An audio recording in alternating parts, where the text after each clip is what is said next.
भाजपा का संघ मार्ग। लेखक सारंग दर्शनी। भाजपा संघ परिवार का सबसे बड़ा संगठन है। भारतीय राजनीति में भाजपा ने नंबर 1 का स्थान हासिल कर लिया है। प्रधानमंत्री नरेंद्र मोदी के नेतृत्व वाली सरकार केंद्र में है। संघ ने दशकों से देखे हुए सपनों को इस सरकार ने साकार किया। राम मंदिर निर्माण, अनुच्छेद 370 निरस्त करना और वक्फ सुधार कानून जैसे कई विषय जो असंभव लगते थे वे साकार हुए। यदि परिवार में छोटे मोटे मतभेद होते हैं तो संघ परिवार में भी होना लाजमी है। हाल ही में सर संघचालक मोहन राव भागवत ने कहा था कि संघ और भाजपा के बीच मतभेद है लेकिन मनभेद नहीं। भारतीय जनता पार्टी के कुल 3 अवतार हुए हैं, ऐसा कहा जा सकता है। पहला अवतार यानी सन 1952 में स्थापित भारतीय जनसंघ, उसके बाद 1977 में आपातकाल हटने के बाद बनी जनता पार्टी में भारतीय जनसंघ ने अपना अस्तित्व विलीन कर दिया और सन 1980 में अटल बिहारी वाजपेयी के नेतृत्व में भारतीय जनता पार्टी का जन्म हुआ। राष्ट्रीय स्वयंसेवक संघ का विस्तार शुरू होते ही प्रारंभिक चरण में भारतीय जनसंघ का जन्म हुआ, यानी स्थापना के 27 साल बाद ही राष्ट्रीय स्वयंसेवक संघ राजनीति में उतर गया। उस समय भारत का विभाजन हुआ था, हिंदू मुस्लिम दंगे हुए थे। एक तरह से कुछ मामलों में हिंदुओं को पीछे हटना पड़ा था। विभाजन का भारतीय जनमानस पर बहुत गहरा आघात लगा था। इसके तुरंत बाद महात्मा गांधी की हत्या हो गई। हिंदू महासभा की राजनीति खत्म होने लगी थी, जिसके लिए महात्मा गांधी की हत्या एक बड़ा कारण बनी। उसी समय शुरुआत में नेहरू के मंत्रिमंडल में रहे डॉक्टर श्यामा प्रसाद मुखर्जी उससे बाहर आ गए। उसके बाद उन्होंने संघ के दूसरे सरसंघचालक गोलवलकर गुरुजी से आग्रह किया कि संघ को राजनीति में उतरना चाहिए और अपनी भूमिका को प्रस्तुत करने वाला राजनीतिक दल होना चाहिए। शुरुआत में गोलवलकर गुरुजी इसके लिए सहमत नहीं थे। आखिरकार डॉक्टर मुखर्जी को इसमें सफलता मिली और भारतीय जनसंघ की स्थापना का निर्णय लिया गया। उस समय इस पार्टी के सभी लोग संघ के नहीं थे। स्वयं डॉक्टर मुखर्जी संघ के सदस्य नहीं थे।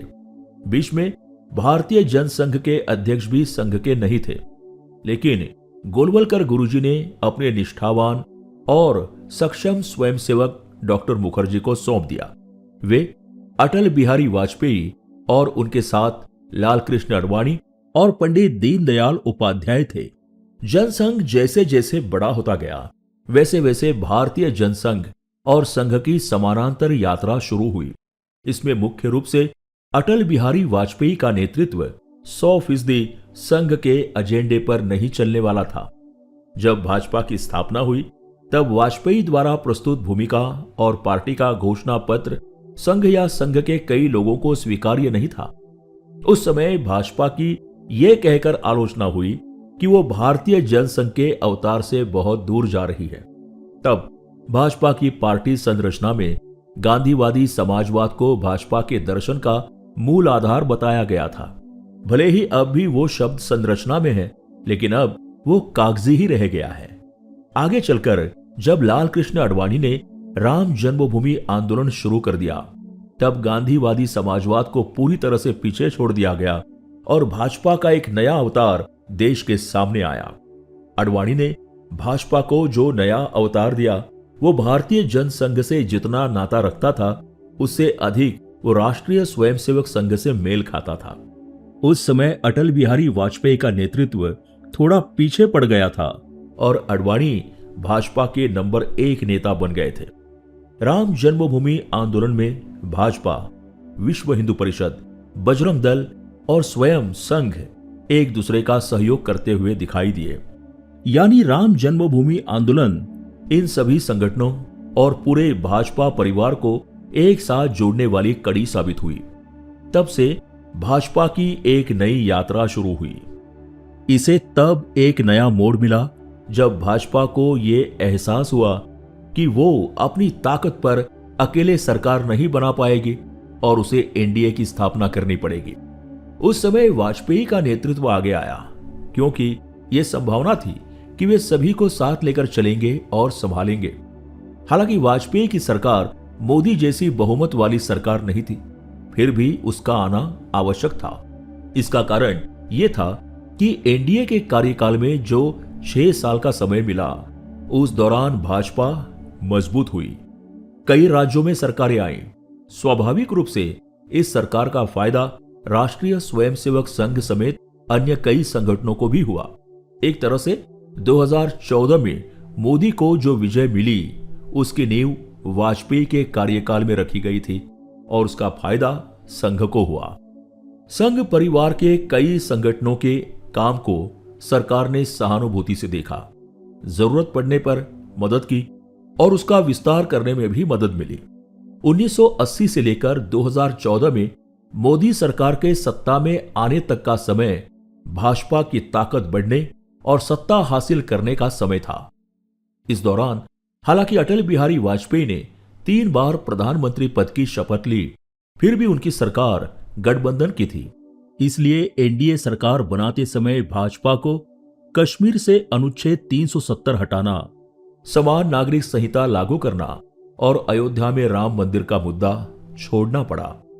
इस अर्थ में अटल बिहारी वाजपेयी की सरकार सीमित अर्थों में ही भाजपा की थी। मोदी की पहली सरकार पूरी तरह से भाजपा की थी।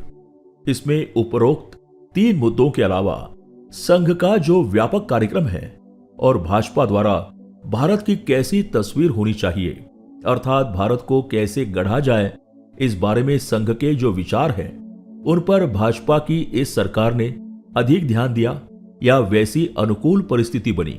इसलिए भाजपा के पूरे सफर में और संघ परिवार की दृष्टि से भी मोदी का दौर बहुत अहम माना जाता है। 1977 से लेकर आज तक का समय देखा जाए तो भाजपा को इतनी बड़ी सफलता पहले कभी नहीं मिली थी। मोदी पहले ऐसे नेता हैं जिन्होंने भाजपा को निर्विवाद रूप से लगातार 2 बार ऐसी सफलता दिलाई है। भारत जैसे देश में यह आसान बात नहीं है। सत्ता बहुत ही महत्वपूर्ण घटक है। अक्सर ऐसा होता है कि संघ के कारण भाजपा को सत्ता मिली हो, लेकिन भाजपा के कुछ नेता उसे भूल सकते हैं और उन्हें यह लग सकता है कि ये उनकी ही ताकत है और वे अपनी ताकत पर आगे की सारी यात्रा कर सकते हैं। ऐसे समय मातृ संस्था को अपनी ताकत दिखानी पड़ती है, कान खींचने पड़ते हैं। बेशक इन सबकी भी सीमाएं होती हैं। इसके लिए लोकसभा चुनाव का उदाहरण लिया जा सकता है। 2014 और 2019 के लोकसभा चुनावों में मोदी का प्रदर्शन सुधरा हुआ दिखता है। 2014 के चुनाव में भाजपा को 283 सीटें मिली थी, जो 2019 के चुनाव में 303 तक पहुंच गई। लेकिन 2024 के चुनाव में ये सीटें 240 पर खिसक गई। इस चुनाव से पहले भाजपा अध्यक्ष जेपी नड्डा ने अब हमें संघ की आवश्यकता नहीं है जैसा बयान दे दिया था। यानी वे ये कहना चाहते थे कि हम अपनी ताकत पर जो चाहे कर सकते हैं। बाद में उन्होंने अपने बयान का स्पष्टीकरण भी दिया, लेकिन नड्डा तब गलत बोले थे। उन्होंने ये खुद कहा कि उनका कोई अलग से बोलने वाला है, या ये कि भाजपा की ताकत कितनी है इसका एहसास कराना किसी का उद्देश्य था। ये सवाल तो है ही, लेकिन नड्डा के इस बयान के बाद 2024 में लोकसभा चुनाव में भाजपा को जो सीमित सफलता मिली वो यूं ही नहीं हुई। अगर नड्डा ऐसा न कहते तो शायद नतीजा ऐसा न आता, बल्कि थोड़ा बेहतर हो सकता था। इसलिए यह भी सच है कि संघ चाहे तो कुछ हद तक तस्वीर बदल सकता है। अगर महाराष्ट्र की बात करें तो इस राज्य में लोकसभा चुनाव और अब विधानसभा चुनाव के प्रदर्शन में बड़ा अंतर दिखाई देता है। कुछ महीनों के अंतराल पर भाजपा को मिली ये सफलता अपने आप नहीं मिली है। इसमें एक अदृश्य शक्ति है और वो काफी हद तक संघ की है। विधानसभा चुनाव में जिस तरह से मदद करना संभव था, संघ ने उसी तरह से मदद की। कई चीजों को व्यवस्थित किया, कई लोगों को काम पर लगाया, कई चीजों में तालमेल बिठाया। इसलिए भाजपा को बड़ी सफलता मिली। संघ ने भाजपा को यह नहीं दिखाया कि हम अपनी ताकत दिखाते हैं, बल्कि ये रेखांकित किया कि आप हमारी संतान हैं और उसकी जिम्मेदारी लेना एक तरह से संघ अपना कर्तव्य भी मानता है। दूसरी ओर अगर वे तेज गति से भागे तो उन्हें ब्रेक लगाना भी संघ को आवश्यक लगता है। ये सबक एक दार्शनिक रूपरेखा है। हम भारत को एक समर्थ, प्रबल और भारतीय संस्कृति के मूल्यों को संजोने वाला राष्ट्र बनाना चाहते हैं। संघ की इस मूल रूपरेखा को कोई धक्का नहीं लगा है। भाजपा एक साधन है, साध्य नहीं, ये विचार पक्का है। लेकिन अगर आपको सत्ता चाहिए तो हम सहायता करेंगे, लेकिन उस सत्ता का उपयोग करते समय संघ का मूल कार्यक्रम और उद्देश्य याद रखें, उसे भूले नहीं, ऐसा भी संदेश है। भाजपा या उससे पहले जनसंघ का इतिहास देखने पर यह भी पता चलता है कि कुछ बार संघ ने अपनी ताकत का इस्तेमाल करके कुछ लोगों को पद से हटाया है। लालकृष्ण आडवाणी जब पाकिस्तान गए थे तब वे मोहम्मद जिन्ना के स्मृति स्थल पर गए थे। उन्होंने जिन्ना को सेक्युलर बता दिया। तब उनका अध्यक्ष पद भी गया और एक तरह से उनकी उल्टी राजनीतिक यात्रा शुरू हो गई। आडवाणी ने पूरा जीवन संघ के लिए दिया, लेकिन उन्होंने एक बड़ी गलती की। ये संघ के वैचारिक प्रवाह के अनुरूप नहीं थी। संघ ने इसका उचित संज्ञान लिया और आडवाणी को एक तरह से इसकी सजा भुगतनी पड़ी। भले ही भाजपा एक स्वतंत्र पार्टी दिखती हो, लेकिन संघ का भाजपा पर नियंत्रण रखने का एक अलग ही स्वभाव है और उन्होंने इसके कई साधन भी विकसित किए हैं। केवल सर संघचालक जाकर प्रधानमंत्री से बात करे, ये इतना साधारण नहीं होता। विभिन्न स्तरों पर संघ एक तरह से भाजपा को नियंत्रित करता है या कुछ बार दिशा देता है। किसी भी देश के पास दो तरह की ताकत होती है, एक होती है हार्ड पावर और दूसरी होती है सॉफ्ट पावर। सॉफ्ट पावर यानी आपकी संस्कृति, इतिहास, आपके द्वारा दुनिया को दिए गए मूल्य और आपके देश में उत्पन्न हुआ दर्शन। उदाहरण के लिए शेक्सपियर ब्रिटेन की सॉफ्ट पावर है, तो कालिदास, योग, गंगा, हिमालय, हर साल होने वाली हजारों यात्राएं, जत्राएं, परिवार व्यवस्था हमारी सॉफ्ट पावर है। जबकि हार्ड पावर यानी आपकी सैन्य, आर्थिक ताकत, विश्व व्यापार में आपका स्थान, वैश्विक संबंधों में आपके शब्द का महत्व। अगर कोई देश आपको परेशान करे तो आप उसे दंडित कर सकते हैं या नहीं, ये सब हार्ड पावर के दायरे में आता है। भारत के पास हजारों साल से सॉफ्ट पावर रहा है और ये भारत की बहुत बड़ी ताकत है। मोदी के कार्यकाल में सॉफ्ट पावर और बढ़ी, उसी तरह हार्ड पावर भी बढ़ा। इन दोनों चीजों का बढ़ना एक ऐतिहासिक बात है। मोदी जी ने संयुक्त राष्ट्र में अंतर्राष्ट्रीय योग दिवस का गठन किया और इस दिन दुनिया भर के सैकड़ों देशों में योग किया जाता है। यह भारत की एक बड़ी ताकत है। अयोध्या के राम मंदिर में अगर दुनिया भर के पर्यटक आ रहे हैं तो यह भारत की सॉफ्ट पावर में एक और इजाफा है। दूसरी ओर 2014 से लेकर आज तक पिछले 11 सालों में भारत के आर्थिक विकास ने जो छलांग लगाई है वो अभूतपूर्व है। हमने पिछले दशकों में जितनी प्रगति की थी उससे ज्यादा तेजी से हम प्रगति कर रहे हैं। अब हम आर्थिक ताकत के चौथे पायदान पर हैं। हम 5 ट्रिलियन की अर्थव्यवस्था बनने जा रहे हैं। भारत की इस आर्थिक ताकत का असर अंतर्राष्ट्रीय स्तर पर और विदेश संबंधों में भी दिखने लगा है। जब हमने ऑपरेशन सिंदूर चलाकर पाकिस्तान को सबक सिखाया तब दुनिया भर में उसके विरोध में ज्यादा आवाज नहीं उठी। अमेरिका, यूरोप, एशिया महाद्वीप, खाड़ी देश, पूर्वी देश और ऑस्ट्रेलिया जैसे देशों में भारतीय महत्वपूर्ण पदों पर हैं। वहां वे महत्वपूर्ण संस्थाएं, कंपनियां चलाते हैं। उनकी ये ताकत है। मोदी की विशेषता यह है कि जब भी वे वहां जाते हैं तो उन भारतीयों से मिलते हैं और उनकी सभाएं करते हैं। इससे उस देश में भारतीयों की ताकत की तस्वीर स्पष्ट होती है। ये हमारे लिए हितकर होता है। इस तरह अभी भारत की स्थिति विश्व पटल पर अनुकूल है।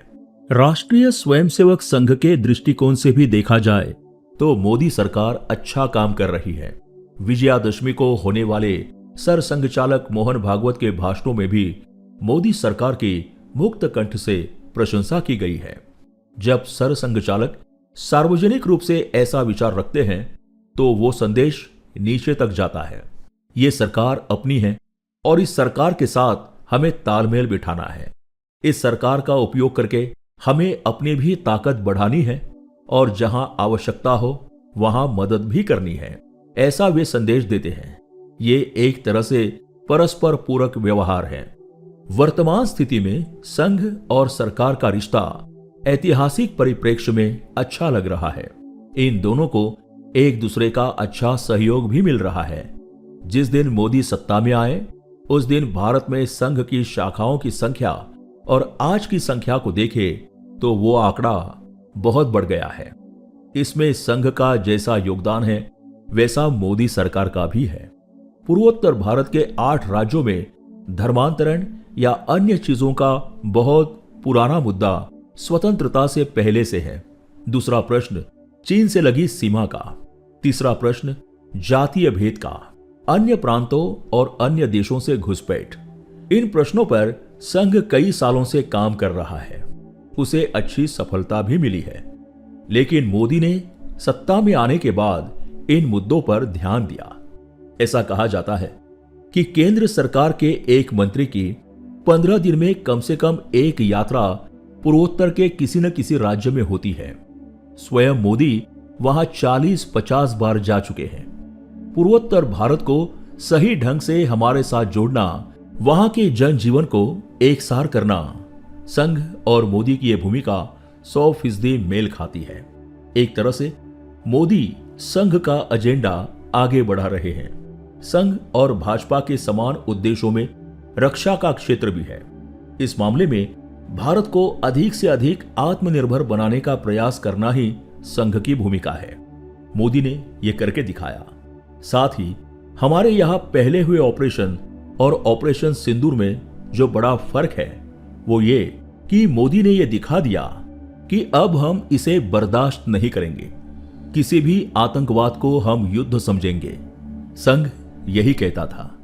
पाकिस्तान के बारे में मोदी ने जो भूमिका ली है वो संघ के समर्थ भारत की परिभाषा के अनुसार ही है।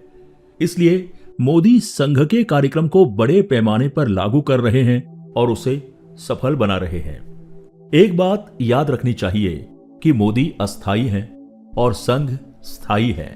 आज नहीं तो कल मोदी सेवानिवृत्त हो जाएंगे, लेकिन संघ टिका रहेगा। संघ में व्यक्ति महत्वपूर्ण नहीं है, बल्कि संघ के कालातीत उद्देश्य महत्वपूर्ण हैं। इन उद्देश्यों की रूपरेखा में मोदी एक साधन है। ऐसा होने पर भी भारत के सामने बड़ी चुनौतियां भी हैं। किसी भी महाशक्ति को या अन्य देशों को भी कोई और महाशक्ति पसंद नहीं आती है। दुनिया का जो असर क्षेत्र है उसे उन्होंने पहले से घेर रखा होता है। दूसरे विश्व युद्ध के बाद का स्थान उस समय अमेरिका और तत्कालीन सोवियत संघ ने घेर रखा था। इस क्षेत्र में बाद में चीन ने घुसपैठ की। अब अमेरिका एक साथ आया हुआ यूरोप, रूस और चीन जैसी महाशक्तियों ने यह जगह घेर ली है, ऐसा हम मान सकते हैं।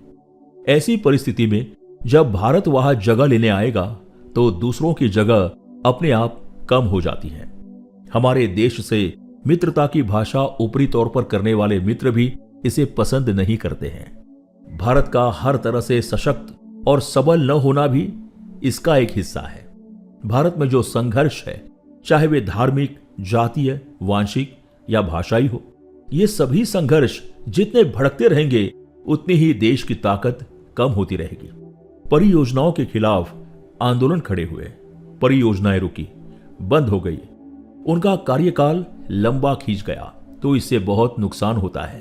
वो केवल पैसों का नहीं होता, इससे नए रोजगार पैदा नहीं होते, आर्थिक ताकत कम होती है, विकास में बाधाएं आती है और ये बाधाएं पैदा करने का काम दुनिया की महाशक्तियां करती रहती हैं।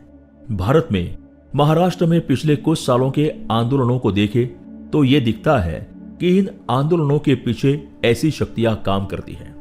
विश्व में विपक्षी दलों द्वारा किए गए आंदोलनों में कुछ हद तक नक्सली संगठनों के माध्यम से घुसपैठ हुई थी, वो भी उसका ही एक हिस्सा था। नक्सलियों को किसी भी मॉडल का उपयोग करके अपना एजेंडा आगे बढ़ाना है। मोदी सरकार द्वारा लाए गए कृषि कानूनों के खिलाफ दिल्ली की सीमा पर जो आंदोलन खड़ा हुआ और महीनों तक चला, वो पूरी तरह से राष्ट्रवादी लोगों के हाथ में नहीं था। इस तरह के संकट, चुनौतियां वैश्विक खेल का हिस्सा है, उनसे कोई दूर नहीं रह सकता। आपको उनसे मुकाबला करके ही आगे बढ़ना पड़ता है। इसीलिए विकास की यात्रा में वैश्विक दृष्टिकोण को ध्यान में रखते हुए पार्टी, संघ जैसे संगठनों और इन राष्ट्रीय शक्तियों को एक साथ रहना आवश्यक है। विभिन्न स्तरों पर कई तरह से देश में अराजकता फैलाने के लिए कार्रवाई जारी रहती है। मोदी सरकार के आने के बाद भारत में ऐसे हमले और आतंकवादी गतिविधियों की संख्या कम हुई है। हमें नक्सलियों के खिलाफ जो सफलता मिल रही है वो बड़ी है।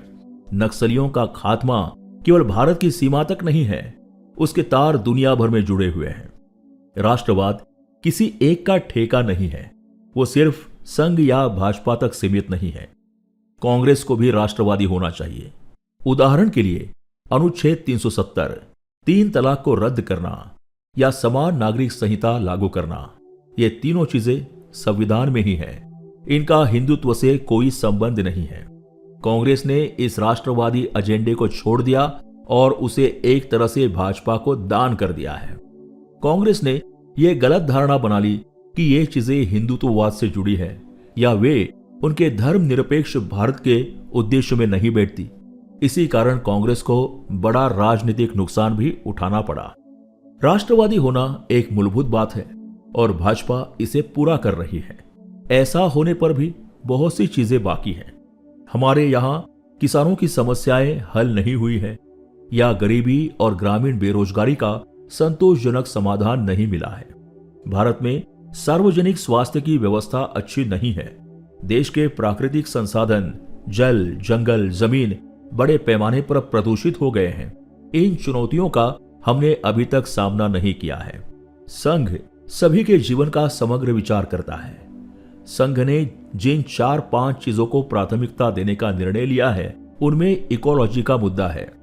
भारत को कभी न कभी चिरंजीव विकास की अवधारणा पर विचार करना होगा और उसे लागू करना होगा। हमारे जो प्राकृतिक संसाधन हैं उनका ह्रास न होते हुए प्रगति करना और इंसान को पूरी सृष्टि के साथ मिलकर रहना चाहिए और आर्थिक प्रगति करनी चाहिए। भाजपा और संघ की जो विकास नीतियां हैं, इन नीतियों में संघ को पसंद आने वाली भारतीय अर्थ विचार की दृष्टि का अभी भी सरकार पर पर्याप्त प्रतिनिधित्व नहीं पड़ा है। अगर ये सरकार टिकी, आगे बढ़ी, तो इस सरकार को भी ये बातें समझानी पड़ेंगी। आप विकास करें, लेकिन उस विकास के नए प्रतिमान हमें प्रस्तुत करने होंगे। हमारा जीडीपी बढ़ना जितना महत्वपूर्ण है, उतना ही हमारा सुखांक भी बढ़ना चाहिए। लोग संतुष्ट होने चाहिए, उनकी यात्रा सुखद होनी चाहिए। मुख्य बात यह है कि उन्हें अच्छा पर्यावरण, शुद्ध जल मिलना चाहिए। उनका दैनिक जीवन प्रकृति से जुड़ा होना चाहिए। ये एक बहुत बड़ी चुनौती है और ये संघ के विचारों में बैठती है। इन संघ के विचारों को दीनदयाल उपाध्याय ने एकात्म मानवतावाद के रूप में शब्द दिए।